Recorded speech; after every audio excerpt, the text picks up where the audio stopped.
Hello and welcome back to the Motorsport Baithak podcast. I'm your host DD, and joining me today once again is my friend and your co-host Vedant. On this episode, we'll be reviewing the Formula One Russian Grand Prix. So let's grab some chai, take our seats, ready our opinions, and dive right into the conversation. Hello Vedant, it's great to have you back, and what a weekend! At the start of the season, we were like Barcelona was not going to be a good race, and then that turned out to be a pretty good race. And then we were like, oh, France is going to be so boring, and then France was a banger.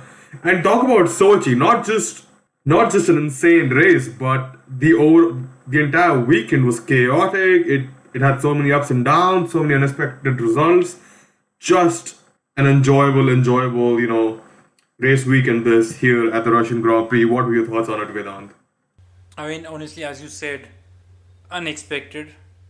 Uh, Going into like on Thursday or Friday, apart from the rain on Saturday, no one expected it to be so dramatic. And I, I mean, I had hopes from this season to be chaotic, and there was always some side of me that thought, okay, this season as it is going, everything anything can happen. But I never expected the Russian Grand Prix to be like this.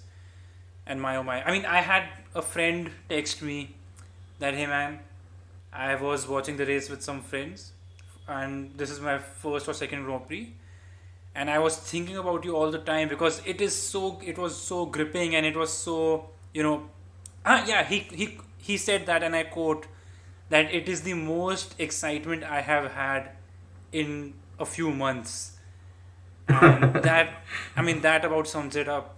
Yeah, it's always great to have a new Formula One fan who's enjoying the sport. But yeah, following this pattern, we can expect, not to get our hopes high, but we should be expecting a grand season finale in Abu Dhabi at the end of this year. Hopefully, the championship will go down to the wire. Lewis Hamilton obviously got his 100th win, which was eluding him for a few races now. But getting to that milestone finally, Lewis Hamilton, and now leads the drivers championship by just 2 points. So not a whole lot, going on there. Obviously, Max Verstappen did minimize the damage coming through the field in a great way, especially towards the end of the race in the last 5 laps, finishing second.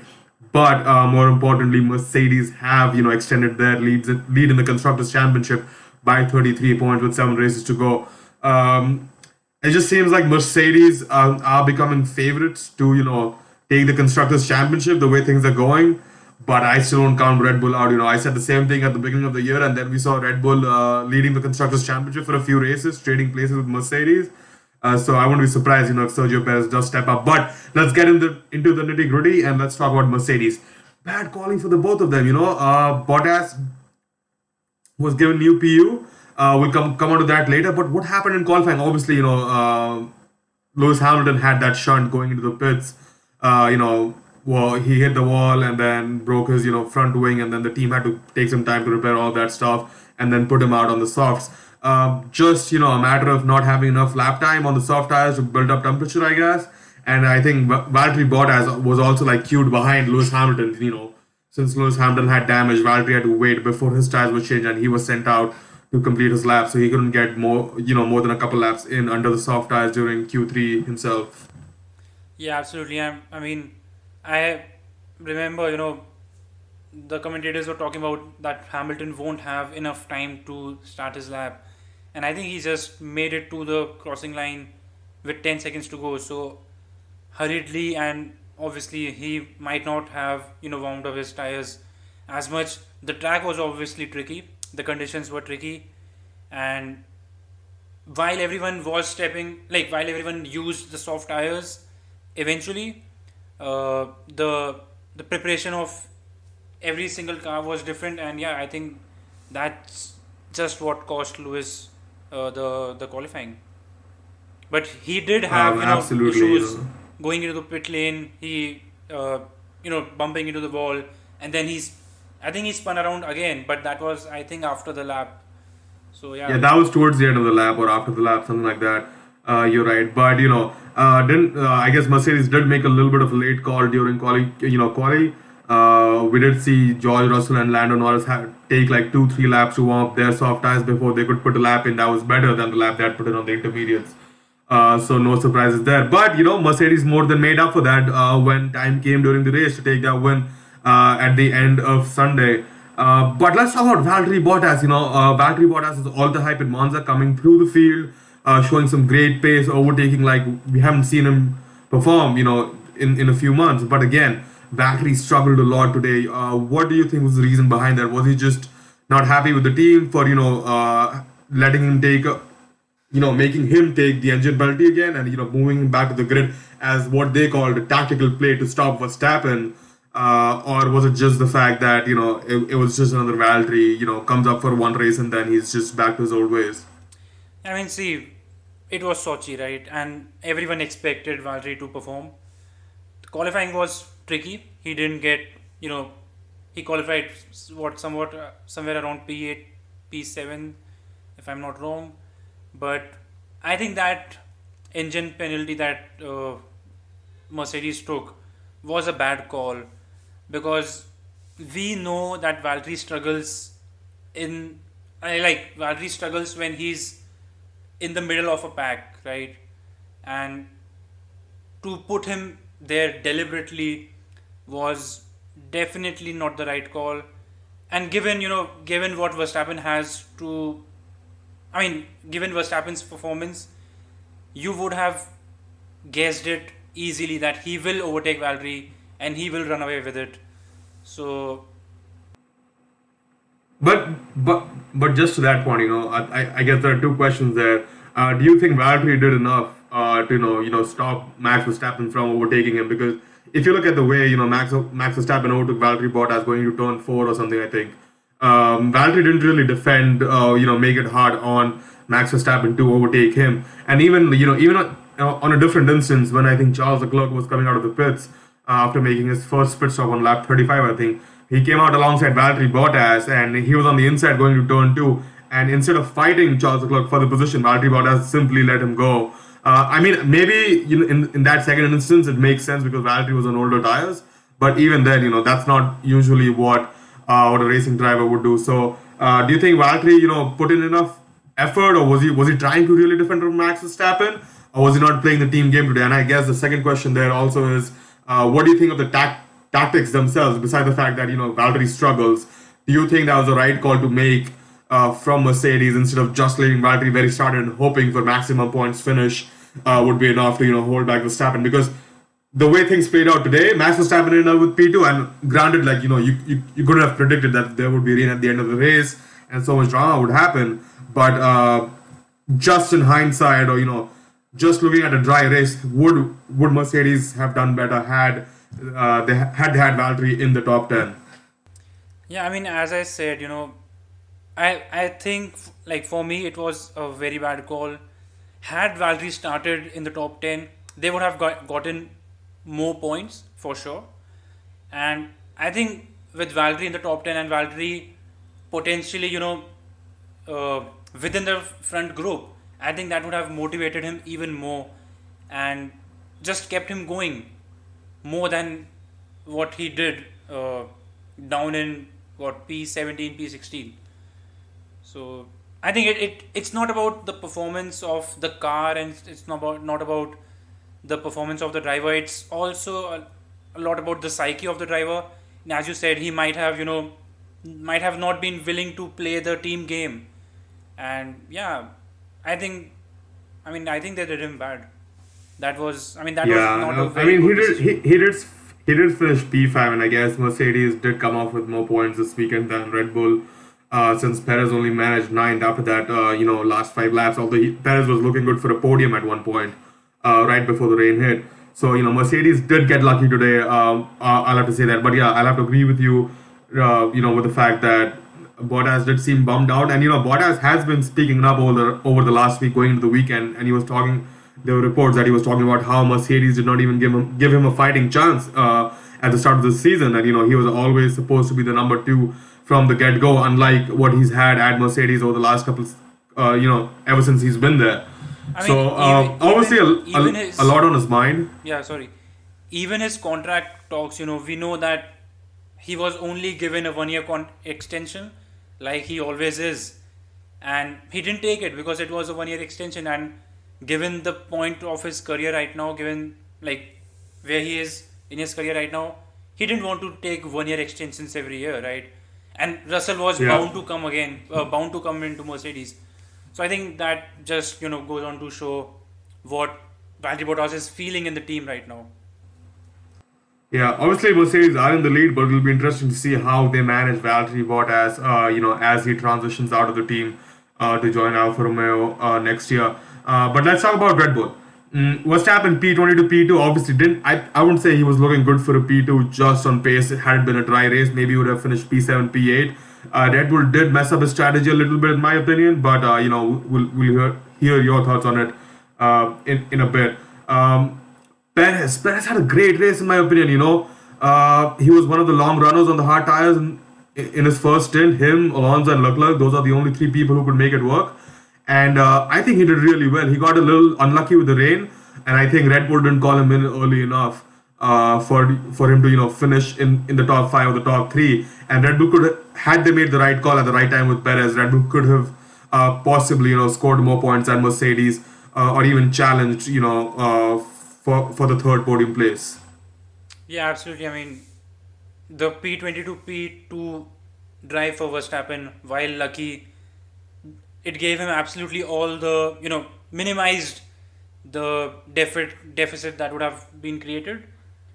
And yeah, I think I didn't really follow Sergio Perez through the race. For me, he was quite anonymous because he was in on that long stint and he was running in the front for quite a while, and we knew that he would have to pit and fall back. So yeah. Yeah, I mean he did have long run pace, and we've always seen Sergio do well. I know you didn't follow him throughout the race, but it was kind of interesting to see that Sergio didn't really pressure Hamilton throughout the race, although he was running behind him. After Daniel Ricciardo pitted, so really surprising there to see Sergio Perez not really getting on the back of Hamilton and trying to overtake him or force him into a mistake throughout the race, just simply staying there, and in P4 for the most time or in the top six, top seven. But Perez still struggling in quali. Obviously, there was a rain-soaked quali, but it didn't seem that straightforward for Perez even through Q1 and Q2. He was better, but he's still not up there where he needs to be. And he did end up qualifying behind Valerie Bottas. So that says a little bit about the fact that Red Bull didn't manage their weekend really well too, and they made mistakes. Red Bull had a few really, really long stops today, which also cost them a few places every time they pitted. I mean, yeah, see, Sergio Perez has not been doing what he has been called to do. We know that Mercedes are 33 points ahead. And if you look at the standings, Carlos Sainz is closer to Sergio Perez than Sergio Perez is closer to Lando Norris or Valtteri Bottas in the championship, right? So, I mean, while he has been given the contract extension, and while he has won a race and gotten a couple of podiums, I think he still needs to do more if Red Bull want to win that championship, and if Red Bull want to help Max Verstappen win that championship. Absolutely. I mean, he nothing to take away from him. He did have a good race, but the overall weekend was not exactly what Red Bull need from him. Knowing the fact that that Max Verstappen would be taking that engine penalty at some point. But yeah, we'll see how this battle turns out. We'll be going to Turkey next, I think, in a couple of weeks' time. So we'll see how it goes. Turkey last year was really interesting. So hopefully we'll get another great race out there. Now let's talk about Ferrari. Sainz qualified P2. Obviously, made that right call during quali. He was one of the first ones to pit after George Russell. And then just put it P2. Had a little bit of a mistake towards in the third sector. Otherwise, he might have been sitting on pole, but got beaten by Lando Norris to it at the very end. But I think Carlos Sainz, obviously he finished on the podium at the end of the race, but that is not what his race looked like. At least 5 laps before, it seemed he would be P7 or P8 somewhere there because. Ferrari really botched up their strategy. I don't know if how much Carlos Sainz was struggling or whether he was just going through like a graining phase on his tires. when Lando Norris overtook him, because Carlos did fall like 3 seconds behind Lando Norris within a span of 2 laps. So clearly, Lando Norris had a lot more pace on his tires and a lot more life than Carlos Sainz had. And we've known that Carlos has struggled a little bit with tire management in that Ferrari, and we know that Ferrari is notorious for eating up its tires, especially in cold conditions. But regardless of the fact, we did see Carlos go really long on the hard tires before he switched on to the intermediates, and I think he could have had a better dry race too. Had Ferrari not called him into pit that early, had he just driven through that graining phase and got into like lap 22 or 23. Yeah, absolutely. I mean, when Lando Norris overtook Carlos Sainz, Norris himself was complaining about graining, and then there was a point where they said that the track development is masking the graining itself, and then there was a point where the graining just completely went away. The tire was smoother than it was before for Lando Norris. So yeah, potentially had Ferrari not pitted Carlos Sainz, he could have had a similar tire performance than Lando Norris, and yeah, but uh, a lucky P3 because of the rain. Definitely, he did fell Yeah, I behind a mean, lot, and I think he was the first one to pit, first or second one to pit. So yeah, yeah, I think he did come on the radio, and he was like the first one to say, get those inters ready because this is gonna get bad. Even though most teams on the pit wall was saying that it's just gonna be a light shower, and all the teams are on the edge. We'll talk a little more about that in a bit when we talk about Lando Norris and his fall, because that has been a point of contention within the amongst the fans this weekend. Let's talk about Charles Leclerc. Obviously, we're saying that penalty didn't participate in Q2, started I think ahead of Max Verstappen. But what a start from him! Went from P19 to P12 within a span of a few corners, and you have to give it to him. What he drove a beautiful race. I've said this before. Him, Alonso, and Sergio Perez, especially on that first stint, they drove beautifully. And he would have reaped the awards. He was up in P6. I think he had just overtaken Sainz when the rain started to really fall. But he made the same mistake as Norris. He tried to stay out on his medium tires to make it through the race, but got caught out and eventually ended up, I think, outside the points. yeah, absolutely. Charles Leclerc did end up outside the points, but yeah, had he made that call and made that call at the right moment, he definitely would have gotten P5, P6, or something like that. And we have seen Charles Leclerc perform this season where the Ferrari should not be it Silverstone, be it Monaco, and all these places. So, I mean, even as you said, the start was phenomenal. Yeah, the race start itself was so exciting, with Dan Ricciardo, Alonso, and everybody going, and Hamilton going like three wide into every corner almost. It was chaotic. It was chaotic at its very best, and obviously we had Lando Norris and Carlos Sainz pulling away from the pack. Talking about Lando Norris, definitely heartbreaking, but Lando does realize that it was his mistake. And he'll definitely bounce back from that. But I think just because of the fact that Lando Norris finished P7 or P or wherever he finished, right, he didn't win the race. That overshadowed the fact of the way Lando managed that race and the pace he showed throughout that race. Because obviously Danny Rick is not that fast, but Danny Rick has the experience. He can manage his tires too and things like that. But Danny Rick struggled to get his mediums to 30 laps or however long Lando Norris went. And then Danny Rick didn't have the pace throughout his stint that Lando Norris was showing in race trim. Usually Danny Rick is pretty close to Lando Norris in race trim, but that was not the case today. And that I think Lando Norris, he definitely, everybody thinks he deserves that win, but I don't think people realize what a race he drove, and it was just scintillating in my opinion. Maybe I'm reading too much into it, but there's more to come from Lando Norris than fans might realize. No, you are absolutely right. I mean, yes, Lando Norris is a fan favorite, and we tend to, uh, I think, give him more credit sometimes as such. But I think today it just showed that why we are expecting, and especially you are expecting, him to win the title in 2023. But I mean, the last few races and has have been pretty roller coaster for Lando with Hungary and Spa, but Monaco and finally he got that pole in Russia, in Oh Sochi. yeah, Sorry. I didn't even I kind of mentioned that, but yeah. So I think, I mean, he has been in the form of his life, and it's so good to see him like this right now, because last for the last 2 seasons everyone's been talking about George Russell, and everyone's been talking about Charles Leclerc, and everyone's been talking about Max Verstappen.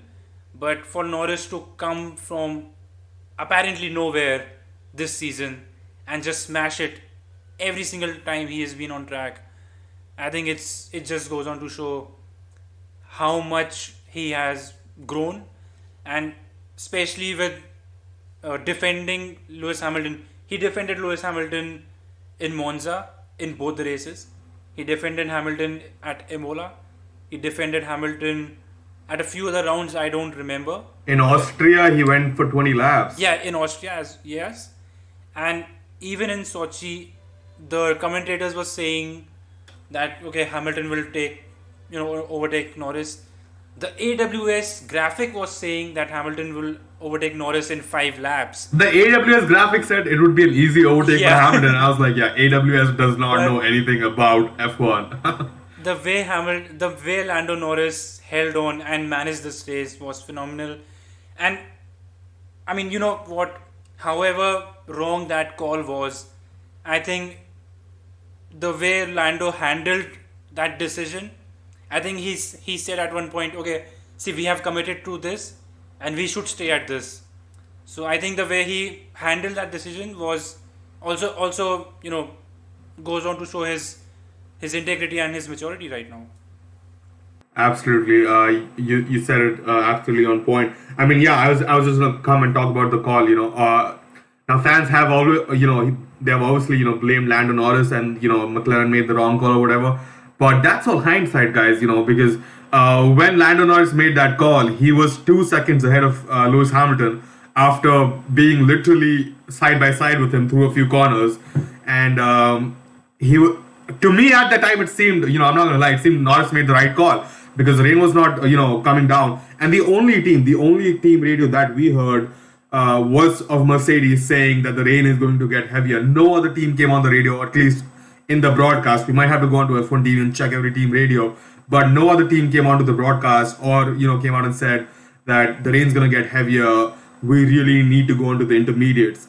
Obviously, had McLaren had that data or had they seen it coming, they would have pushed Lando to come in and pit. But I think that even the engineers at McLaren did not, realize what would have happened in the span of the next couple of minutes, and they were comfortable with Lando making that decision, and that's absolutely fine. That happens in racing. Whereas at the same time, with Lewis was in second position, so he wasn't going to lose anything, and the closest competitor, compared to Lewis, was 50 seconds down the road. So he could have pitted regardless, and he could have just settled for P2. So he had that cushion, which is why it made it easier for Mercedes to make that decision to go on to the intermediates. But yeah, that did turn out right. But in my opinion, Norris did what he thought would take him to the win, and it just didn't turn out that way. And it happens. It's racing. You can't always know what the right call is until after the race. Yeah, absolutely. And I mean, even if Lando Norris had covered Lewis Hamilton uh, for that final stop, he would have still come out behind Hamilton, and he would have still finished second or even third. So I think at that moment when the track was half dry, half wet, it was the perfectly right call to make. And I mean, that was the gamble, right? To pit or not to pit, and one, I mean, either one would be correct. Both can't be correct, and yeah, I mean, had it not rained enough, had it not rained any more than it was already raining at that point, Lando Norris would have been the genius of the year yeah, for pulling that off, right? yeah, So but then again, I guess the question there is, why did the other teams not realize what Mercedes realized? And that just goes to show maybe that the experience that Mercedes have, maybe, or the kind of team or the ship they're running or the kind of people they have. And we haven't just seen that from Mercedes in F1. I mean, that's not to say that Mercedes don't make mistakes. We've seen them make plenty of mistakes this year, but from my understanding is most of the teams have the same, GPS data or the weather forecast data. So it's really surprising that the other teams did not see this coming and were not more convincing with their with their drivers to make them to pit. But I guess I don't know if Mercedes were doing anything different. That someone on the other end of the track, whatever they had going on, they did make the right call. But see, as you said, Lewis Hamilton had a cushion of 40 to 50 seconds on the man behind him. So that was, I mean, a easy call to make. And Valerie Bottas himself was nowhere in the points as such. So any call he made would have, been either Absolutely. beneficial or cost him nothing. So I think that played into Mercedes' hands as well. Had the situation been the other way around, that would have been tricky. And we have seen that those mistakes from Mercedes, especially Germany 2019, if you remember. So yeah, I mean, Oh yeah, I remember. Yeah, it's confusing because when you talk about Germany, the first image that comes into my mind is Seb, yeah. Sebastian Vettel winning it and then losing the championship, and it's Yeah. really really hurtful. I don't usually talk about Germany, but yeah, I do remember that. Let's talk more about McLaren right now. Great qualifying, great race from Norris. Definitely, bolstered it up a little bit towards the end. And obviously, we don't know if he'll get all his, if he'll finish P7 or not. If he gets a 10-second time penalty from the stewards, he'll still finish P9 in front of George Russell. But the penalty might be more severe. Obviously, he's been called in by the stewards, and we'll hear more from them eventually if Twitter is already not going off right now while we're recording this. So who knows what's happening there. But regardless, overall, I think McLaren should be optimistic. Dan Ricciardo, in my opinion, showed good pace. He did qualify P5, which in my opinion was really, really good. He pitted after Lando Norris and made that call, and eventually got on pace. But even in the race, even though Dan Ricciardo did struggle compared to Lando Norris, Lando had exceptional pace. I think Daniel seemed a lot more comfortable. He wasn't complaining as much. He was able to, hold up Lewis Hamilton, Alonso, whoever was behind him, and he was able to, just drive his own race for as long as he could. Yeah, definitely. That win in Monza definitely gave him a lot more confidence than any other circumstance or any other thing would have. And the second half of the season is just getting going, and Daniel Ricciardo can very well make up those places and make up those points to finish the season on a high, and Yeah. redeem the first half of the season as such.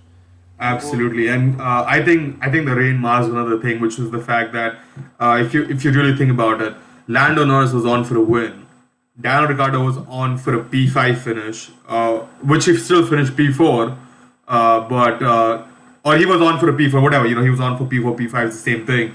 But the fact that Carlos Sainz finished third masks the fact that how much of a pace deficit the Ferrari has to the McLaren. And I've been emphasizing this over and over again, but I just don't see the community talking about this just enough as to how much slower the Ferrari is compared to the McLaren, and not just in qualifying trim anymore, also in the race trim.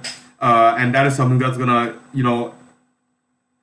hamper Ferrari towards the end of the season. Yes, Charles Leclerc's engine upgrade was not 100% there, and the engine will be much more powerful after a couple more races. And then Carlos Sainz will also be getting that same engine, but I just don't think that's enough of a that's enough of an advantage to claim that deficit back to McLaren. So we'll see what happens, but I'm not very optimistic for Ferrari in that particular sense. Let's move on and let's talk about Aston Martin. Stroll had a great start, but Vettel and Stroll coming again for the second time in two races. What is going on between the two? Stroll literally just lingered on and just, nearly put, he did put, Sebastian Vettel into the wall. So I don't know what's going on there, but kind of a disappointing weekend from them. Finished 11th and 12th behind George Russell. Things were looking good for Lance Stroll after he did qualify into Q3, but didn't really go their way at the end of the race. I mean, Lance Stroll was in the mix at the start of the race in that, that group of 5 to 7 cars who were fighting for those 5 to 7 places. And to come away with nothing for both the cars, it's pretty weird. And I think it sums up the season Aston Martin have had. They have had the pace at times and they have had the performance at times. Sebastian Vettel got a P2 and his another P2 was disqualified. So they have had the pace and the performance and everything, but the season never got together for them. Yeah, and Vettel also had a spin again, and things like that. So obviously things not going Aston Martin's way. But I think I skipped Alpine and AlphaTauri. They're all together. Oh my god. But yeah, let's talk about Alpine again. Alonso qualified, sixth, finished seventh.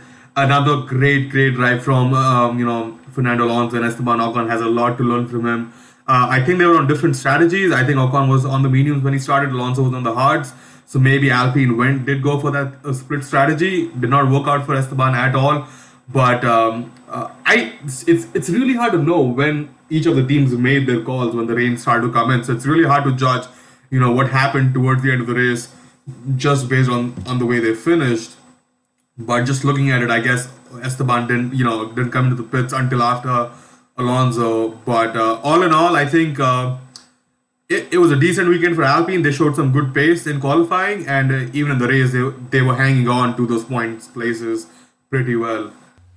Yeah, absolutely. And I mean, Fernando Alonso, that race start, he did tell us before that I will be taking more liberties with the track limits, like other drivers have been doing, and he did take that liberty, and he started P6, and while he didn't make up as many places as he would I don't have, think he made up any places. yeah, but I think the way he went into that Turn two. turn two with pure Yeah. commitment to navigate that chicane Uh, was just I think it was during his formation lap.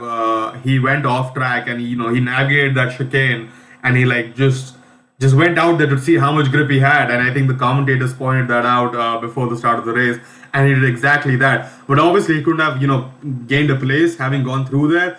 But I guess it was just so that he could I think avoid any collisions going to turn yeah, two. yeah, absolutely. He avoided collisions into turn two, and that's a win in itself at Sochi.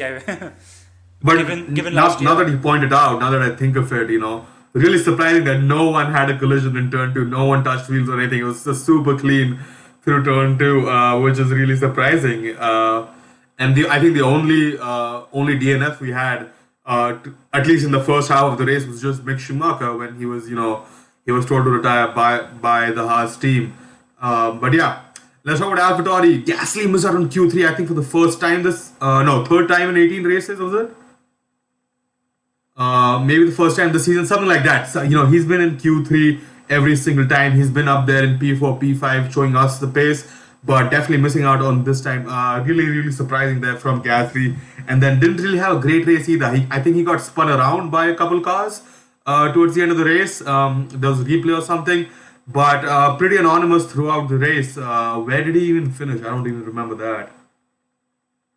Okay, he finished P13. But yeah, Yuki Tsunoda having a miserable weekend once again, which again surprises me. That AlphaTauri or the Red Bull family did keep him signed for 2022 there. I mean, Yuki Tsunoda himself is surprised. So, I mean, yeah, but yeah, I think he needs to, perform better, because we know that AlphaTauri and Red Bull can change drivers at any given moment in time, and for Yuki Tsunoda and for rookies like him, every race is a do or die. So yeah, Yeah, he really and needs Yuki to. should know, there's so many, there's so much young talent currently in that Red Bull family, the Red Bull Junior group. Dennis Hogger, Liam Lawson, Jehan Darubla. so many of them that it's he knows that his seat is under threat from any and all of them at the same time. But let's talk about Williams. Once again, P3 in quali, making the right call at the right time. Had a great start, I would say, but couldn't keep up with Carlos and Lando, and then again making that same mistake like Carlos, pitting in the first 15 laps when Stroll blinked, and it was him, Carlos, and it was Russell, Carlos, Stroll, and I think one other driver who pitted in the first 15 laps. And that quali really put him on the back foot. But still, getting a point. I thought he could do much better. He could have finished P6, P7 today on just race pace, but definitely wasn't meant to be. However, I want to point out Nicholas Latifi had a great qualifying this weekend. He didn't come out in Q2, and I think that was because of a hydraulic issue that the team discovered going into the weekend. So they were just waiting for Charles Leclerc to not participate in Q2 so that they could be the last person to not participate in Q2 and not have to start behind Charles Leclerc. So some tactical games there from Williams. But Nicholas Latifi looked really comfortable into qualifying, and he was, I wouldn't say he was matching George Russell, but he was just about there. The gap wasn't a 0.4 second gap like it usually is around any other given track. He was really close to George Russell in qualifying, and for a second I thought Latifi might even put his car into Q3 for the very first, I think the second time ever. Yeah, and I mean, I think Nicholas Latifi has been performing better since his contract extension has been confirmed, and not announced, but confirmed within the team Yes. as such. But yeah, he and Williams themselves have gotten into a groove now in the second half of the season. Initially, according to what the team said during testing and the first few rounds, that the car will only perform at certain tracks. But I think now we have seen that the car is a better all-rounder, and it is clearly the best of the rest, and it is clearly ahead of Alfa Romeo in terms of performance. And yeah, I mean, I think I would go as far as saying that Williams are not that far behind Aston Martin in terms of performance. They're not that much behind. I think Alpine and AlphaTauri are a little bit ahead of Aston Martin in terms of performance, but I think Williams are there or thereabouts. At least at this point of the season, from what it's looking like, at least in the hands of George Russell. If you want to put it that way. yeah, I think for George to take Williams these past 3 years, to take them from being nowhere to scoring points consistently now, I think that's a great achievement in itself for a young driver like him. And yeah, uh, I think Mark Hughes or someone wrote an article about the demons of the Williams 2019 car helping George Russell perform in the Williams 2021 car. So yeah, Yeah, I would be it's a surprised. very feel good story at the end of it. And yeah, Definitely, and I was just thinking yesterday, just it's hard not to romanticize motorsport and Formula One, especially when you're having a season that having the season that you're having currently, and I was just thinking about it that if George Russell, I don't know where the Williams car is because in the hands of George Russell it's an extraordinary weapon. In the hands of Latifi, it's a consistent car. So if you think about it, Lewis Hamilton is struggling against Max Verstappen in that Mercedes against that Red Bull, and if Russell were to get into that Mercedes, can Russell eke out more performance from that Mercedes than we are seeing Lewis Hamilton do? Is Russell going to push Lewis Hamilton to that next level? And again, I'm going to go back to the old, Charles Leclerc, Sebastian Vettel argument that when Sebastian Vettel was in that Ferrari with Kimi Raikkonen, we thought, oh, Seb's getting the best out of that car. But when Charles Leclerc stepped into that Ford, he was on a different level from race one. yeah, I think you're absolutely right. And I mean, we can't wait for the next season as it is. And the prospect of George Russell against Lewis Hamilton in that Mercedes just makes it even tougher to wait for. But yeah, the Yep, way George Russell absolutely. is performing in that Williams is exceptional, and I mean it's surprising that he didn't get even a single point in the last two seasons, and this season it's been phenomenal. Yeah, it goes to show what stuff Williams have made in the right direction. But let's talk about Alfa Romeo. Something that went under the radar. Kimi finishing P8 on his return after his COVID break. Great stuff from Kimi once again. The Iceman absolutely, doing well in the rain. Getting some points for Alfa Romeo. We never know when will it be the last time that Kimi scores points in Formula One. I know it's not like a podium, but it's always great to have Kimi in the points. Antonio Giovinazzi had a disappointing race, but before we pin it to a bad performance or anything, Antonio did not have team radio at all throughout the entire race. It was really hard for him and the team. They could communicate, but it was really hard for him to know when it was a good time to pit and things like that. So, but I guess Antonio did what he could, but it just seems like whenever Kimi's in the team, Antonio just doesn't perform as well as he would if Kimi was out. Yeah. Uh, well, I mean, I don't know. See, the entire Formula One grid is set now for next season. That one seat at Alfa Romeo remains. Antonio Giovinazzi obviously is giving all he has, and he wants that seat. But since Frederick Vasseur and Alfa Romeo have not confirmed Antonio yet, I think this may be his last season, and I think we will see someone else join, be it uh, Guanu Zhou or someone else. But yeah, Oscar Piastri maybe. Maybe. I mean, a lot of people are hoping for Oscar Piastri to get that seat, and rightly so. He has been absolutely amazing this season. But let's wrap it up really quickly. Haas, not much to talk about there. I feel. They had an anonymous weekend like they usually do. Nothing to add there. And one thing I forgot to mention earlier was Martin Whitmarsh joining the Aston Martin F1 team. He's joining in a weird role. It's like the CEO or something of the Aston Martin Performance team. It's not. It's like how Red Bull have the Advanced Technologies team or something like that. I'm not exactly sure what the title is, but it's kind of funky. But regardless, he'll definitely be bringing in a lot of experience for Aston Martin F1 team, and hopefully he'll be the addition that Lawrence Stroll needs to make Aston Martin F1 team the championship winning team he wants them to be. Yeah, definitely Martin Whitmarsh. I mean, with his experience and as CEO of McLaren and COO of the McLaren group, I think he fits in perfectly with that role Aston Martin have him in, which is a more of a broader role and not just for the racing team itself. And Martin Whitmarsh oversaw the rise in the McLaren cars and the rise Yeah. in McLaren's other racing interest and everything like that.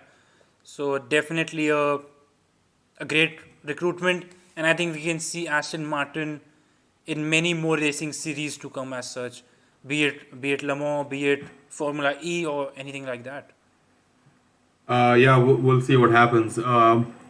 Definitely a great addition. Anything about this weekend around Formula One that you want to talk about, Vedan? I know you want to talk about FIAF2 and FIAF3, but before we wrap, go into all of that stuff, do you want to talk anything F1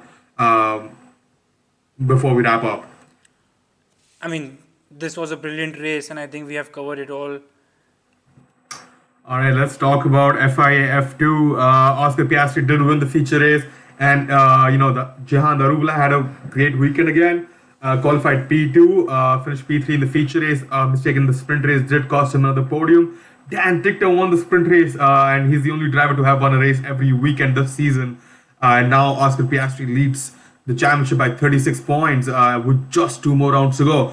So, it's looking more and more likely that Oscar Piastri will be the champion this year. But never say, what's going to happen in F2 because you just don't know. Yeah, absolutely. And I mean, with the format they have, 3 races and reverse grids, anything can happen. Oscar Piastri obviously is on a completely other level. He has won two consecutive championships in his rookie year, and this would be his third championship that he would win in his rookie year, and that is phenomenal. I don't think any other driver has done that except I don't think any other driver has done that. So Yeah, I wouldn't know. Maybe Charles Leclerc or George Russell have some similar stats, but regardless, the Oscar Piastri's championship winning streak is special in itself and does not need to be compared yeah, to what has happened that's true. before. You're talking about the FIF2 and FIF3 series weekend formats. They will be reverting back to the old formats where they had both FIF2 and FIF3 on the same weekend, and both of them will be having only two races each per weekend. So there will be a sprint race and a feature race for F2 and F3 next year. For NFI F3 though, this weekend Dennis Hogger was crowned the championship winner. I mean, it was inevitable in my opinion. Yeah, it It was. seemed at one moment that Jack Doohan might bounce back and might take it to the end, but Dennis Hogger was on for it for a long time. Jack Doohan did win race three. He had taken pole, but that meant he would start behind Hogger for race one and eventually fell down the grid, which ended up in Hogger winning the championship. And then Logan Sargent won race one. Who won race two then? The race two was Uh, cancelled Oh yeah, that's because right. of the rain Race two was cancelled on because of Saturday. rain on Saturday. Just forgetting that. But yeah, I think Jack Doohan and Dennis Hogger. Hopefully we see them in F2 next year, and hopefully they'll give everyone a run for their money who've been in F2 for a few seasons now. Yeah, absolutely. I mean, the way Dennis Hogger dominated the championship, which has its share of talent, I think that was phenomenal. I mean, again, I don't remember seeing anyone dominate a junior formula at this level. They may have dominated, but I don't remember because I have not been following junior formula for a long time. But then, yeah, these three guys and a couple other people who will eventually move into F2 are great talents, and the F2 championship is always great, but the F3 just shows you that anything can happen. It didn't happen this season, but yeah, it's Yeah, and just if you think about it, Red Bull will have a lot of the junior drivers in F2 next year. They already have I think what 3 or 4 junior drivers they in have F2 three in this year. F2 this year. Yeah, three. And then Dennis they'll have also Dennis joined. Hogger there Yeah, too. They have a whole another Red Bull Formula One team on their yeah, hands in the junior categories that could take on the best. But yeah, definitely great to see someone just dominate a junior category championship like that. Usually does not happen, like you said. But yeah, that's all from my side. Vedant, any closing thoughts from you? yeah. I mean, regarding the Formula 2 and Formula 3 weekend format, both of them being built on the same Formula 1 weekend from next year onwards. I wonder where that leaves W Series, because That is true. the reason of this restructure was to accommodate W Series. So yeah, that's one thing. Obviously, I think they'll continue to feature alongside Formula 1 at most events, but I think they'll feature alongside Porsche Super Cup or Formula Regional or something like that. Yeah. But yeah, Yeah, definitely. That's a good point that you bring up. Because I thought the motorsport community was trying to put W Series on the same footing as F3 almost. So it's interesting to see that they'll be moving away from that. But one more thing that I would like is for W Series to have more than 8 race weekends with one yeah, race each. It's okay if they want to just have 8 race weekends. Obviously, it's a sponsored series. The drivers are not paying, so maybe the budget and the cost concerns are there. Obviously, but it'll definitely be nicer to have more races because I don't think 8 races is a long enough season uh, for what we call a pure spec series in motorsport. So that is something that I like to say. But yeah, that's all from my side, Vedant. Thank you for joining me once again. We've been here for 15 minutes, and it still seems really short because there's just so much to talk about that's happening in motorsport. One more reminder to our listeners: this probably won't be out, but Watch out for IndyCar. The season finale is today. If Vedant can upload this in time, and if you're listening to this somehow, it'll probably be in 2 hours' time. So watch out for that. And you haven't, and if you haven't, and if you're listening to this after the finale, go check out the highlights, see what happened, because it has been a great IndyCar season this year, and there's a lot to talk about. About the IndyCar season, especially how things are closing up this year and for next year, and what can we expect. So stay tuned for more motorsport content, and we'll catch you on the next one.